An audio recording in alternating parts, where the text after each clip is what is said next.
Welcome to Everything Economics. This is part 3 of the chapter Open Economy Macroeconomics Basic Concepts. The book is Brief Principles of Macroeconomics, 5th edition by N. Gregory Menkeef. In this part, we will discuss the basics of exchange rates. Nominal exchange rates. The nominal exchange rate is the rate at which a person can trade the currency of one country for the currency of another. For example, $1 is equal to 3.67 UAE dirham. Let's go back to the definition first. The nominal exchange rate is the rate, let's break it down here, at which a person can trade the currency of one country for the currency of another. Another break would be at which a person can trade the currency of one country for the currency of another. So we have divided this definition into 3 parts. The first is the nominal exchange rate is the rate. It's a rate. Second part says at which a person can trade. It involves trading. The third part is the currency of one country for the currency of another. It means that when you are changing one currency into another, so that's basically the exchange rate. What you get when you give one currency and how much currency you get of the other one. For example, if you give $1, you will get 3.677 UAE dirham today. So that's the exchange rate that I got from Google. You can search the exchange rate today. And if you give away $1, you will get 1.29 Australian dollars. And if you give $1, you will give 160 rupees. This means that $1 is equal to 3.67 UAE dirham. If you were to go to, if a US resident goes to Dubai, if he goes to UAE, then if he has $1,000 in his pocket and he's going to UAE, he will get how much? 3.67 into $1,000. That is, he will get 367 dirhams. So that's what exchange rate is. And if the same person is going to, let's say, Australia, and if he has, let's say, $2,000, so how many Australian dollars will he get? 1.29 into $2,000, right? And that's how many dollars he will get. So that is the exchange rate, the nominal exchange rate. How much you get of the other currency when you give your own currency away. All right, let's move on. The nominal exchange rate is expressed in 2 ways. In units of foreign currency per $1. That is, $1 is equal to 3.67 UAE dirham. That's one way of representing your currency. That is one way of expressing the exchange rate, the nominal exchange rate. Or $1 is equal to 1.29 Australian dollars. That's also the same way. That is, you are showing, or $1 is equal to 160 rupees. You are showing the exchange rate in terms of $1. You are saying $1 is equal to these many of dirham or dollars, Australian dollars or rupees. Similarly,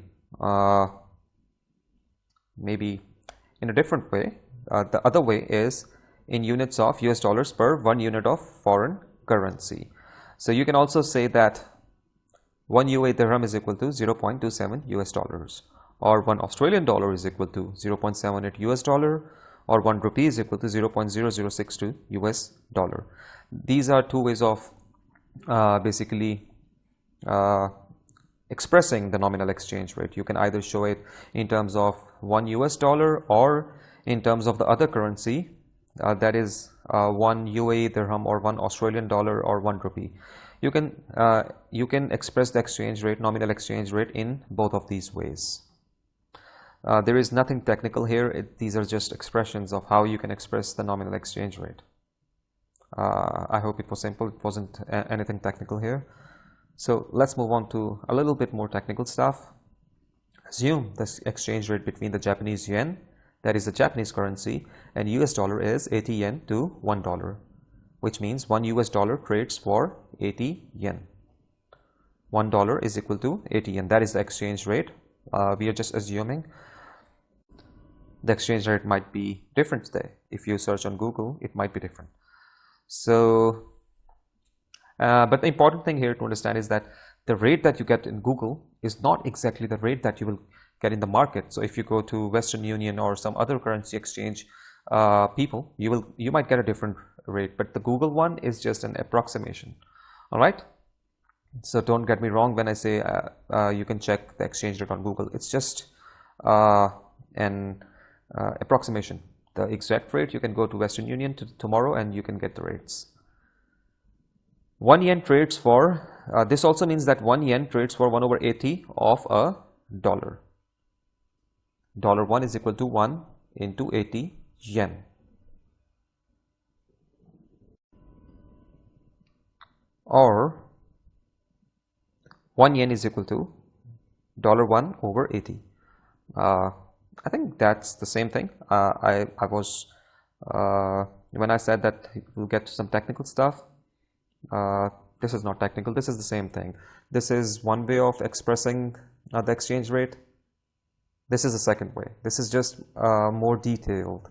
So you can say that $1 is equal to 80 yen, and when you want to get to from this to, I mean this, what you're saying is that $1 is equal to 1 into 80 yen. It's the same thing, right?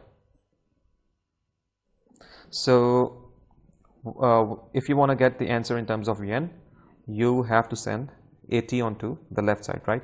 Then you will be left with this 1 yen.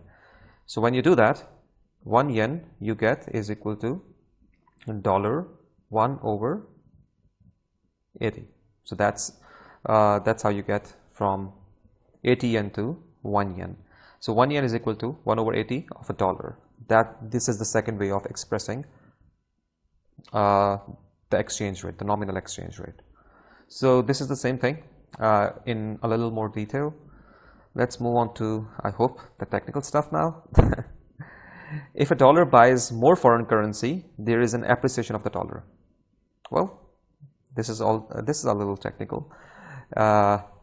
So here we are trying to understand the definition of appreciation. What does appreciation of a currency mean? Appreciation of a dollar. So if a currency is appreciating, what does it mean? It means that if, for example, in year 2019, 1 US dollar purchases 80 yen, appreciation means that now it can buy more foreign currency, right? More foreign currency.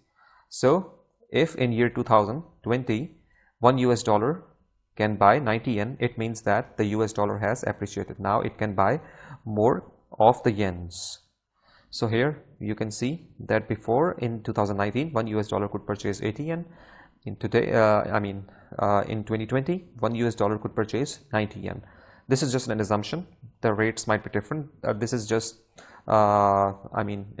neither was yen 80 in 2019 and neither was yen 90 in 2020, or maybe it was, but anyway, this is just an example. These are just assumptions to explain to you what appreciation of the dollar means. Hence, if in year 2019 1 US dollar can purchase 80 yen, if the US dollar has appreciated, it means now it can buy more of the yens. That means the dollar has appreciated. And the other thing is depreciation of the dollar. It means that now it can buy less of the other currency. If the US dollar can purchase less of the yen, it means that it has depreciated. So for example, in year 2019, if 1 US dollar can purchase 80 yen, and if next year in 2020 1 US dollar can purchase 70 yen, it means the US dollar has depreciated. It means that its value has decreased. That's the difference. Appreciation of the dollar means that now you can purchase more of the other currency or the foreign currency.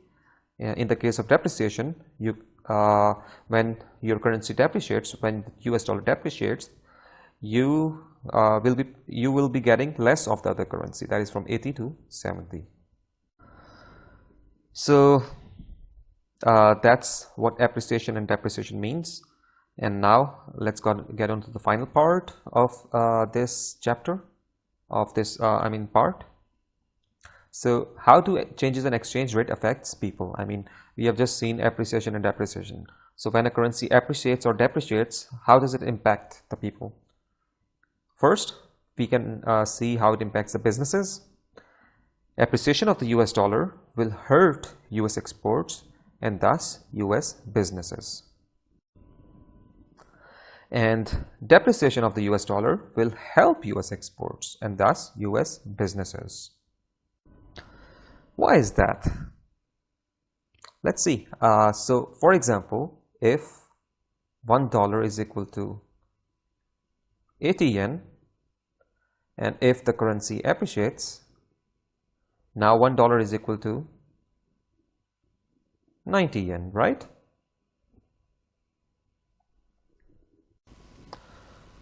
Let's also assume that what can you get something for $1? Let's say you can get an iPhone charger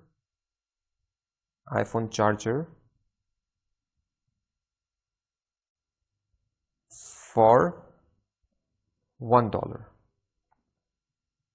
All right. So if you can get an iPhone charger for $1, in this case, the Japanese consumer would be paying 80 yen, right, to get this charger.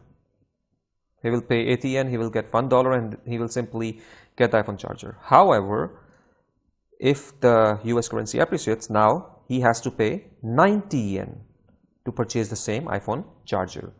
So what is happening here? What will happen? Because the US currency has appreciated, now Japanese consumers have to pay more. And when they have to pay more, what does it mean? For Japanese consumers, iPhone charger is more expensive now, right? So it's an expensive charger for them now. I mean, in real terms, it's not expensive, $1, but in terms of trade, you can say that before Japanese consumers had to pay 80 yen, now they have to pay 90 yen. So when for them it is more expensive now. So what will happen?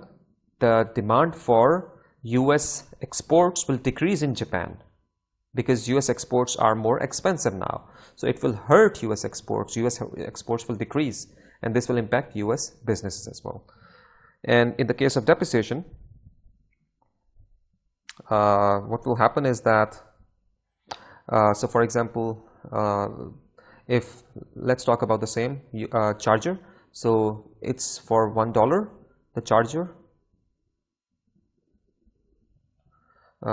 Sorry for the writing, because I'm writing with my fingers on the laptop. So that's why it's a little messy, actually a lot messy. So $1 is equal, you can get an iPhone charger for $1 if in the case of depreciation, if in the first year $1 is equal to 80 yen, if the US dollar depreciates, it means that now they can $1 will be equal to 70 yen. Before, in the previous year, Japanese consumer had to pay 80 yen to get this charger, but now it has to pay less, 70 yen. So the demand of US chargers, iPhone chargers will increase, right? Because it is cheaper now for Japanese consumers. They can purchase more of the chargers. So what will happen is the demand for US exports will increase. Depreciation of the US dollar will help US exports and thus US businesses. So appreciation hurt US exports and depreciation helps US exports.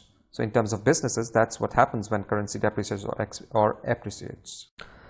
And now we will discuss what will happen to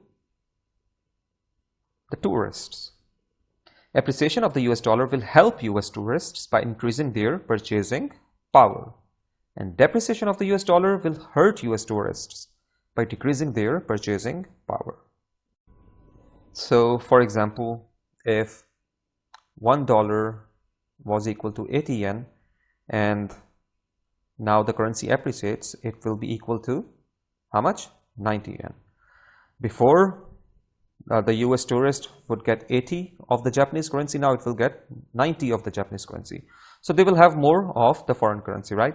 So when if you have $1,000, 1,000, and you are going to Japan, so you will get how many of, I mean, before you would get 80,000 yen in this case, and in this case you would be getting 90,000 yen, right?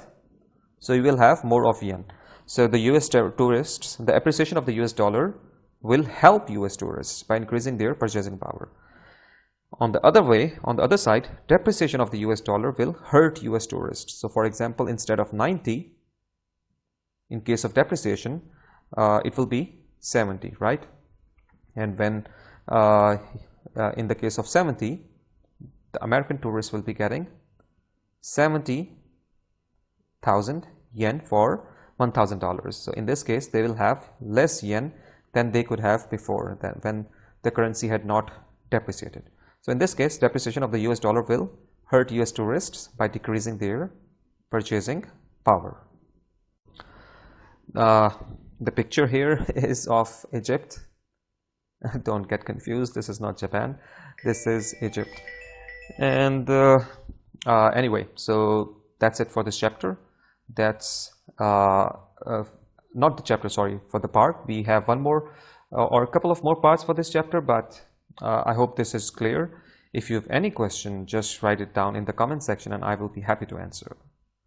Goodbye.